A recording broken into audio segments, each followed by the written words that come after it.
veillaient à leur intérêt, quoi. Hein. Aujourd'hui, c'est à peu près kiff. Donc je ne vois rien d'insolent ou d'impossible à dire que ces gens-là étaient proches de leur intérêt. Mais à côté de ça, c'était des gens qui étaient quand même capables de générosité avec leurs ouailles. Hein. Il y a cette fameuse histoire dont je vous ai parlé de ce curé qui m'a raconté que son ancêtre était un bossu qui avait été adopté quand il avait été abandonné à l'Hôtel-Dieu à Lyon, qui avait été abandonné par sa maman parce que le papa l'élevait. En plus de ça, il devait être complètement difforme.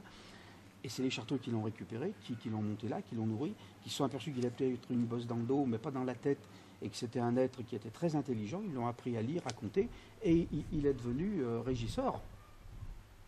Donc ils étaient capables de comprendre le peuple, ou ils ne leur donnaient pas plus que ce qu'il fallait, mais les gens qui vivaient dans la première cour étaient à peu près tranquilles. Ils avaient un logement et la soupe. Donc c'était énorme pour, on va dire, le XIVe siècle jusqu'au XVe, c'est quelque chose. Il y a les grandes pestes dehors, on en bave, les soudards dévastent à l'aller et au retour ils dévastent aussi.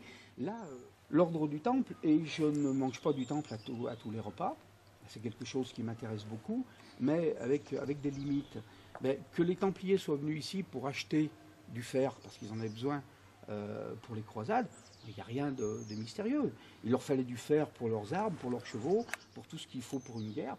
Et tant qu'à faire, les Templiers étant un ordre religieux avant tout, et ensuite guerrier, et j'avais beaucoup de sympathie pour ce mélange que je trouvais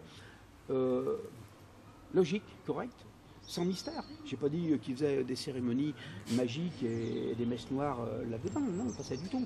Mais s'ils ont fait une sorte de sympathie avec un ordre comme ça, ils pouvaient très bien en faire avec des hospitaliers, avec des Antonins, avec des ordres, d'abord des ordres religieux, et ensuite petit.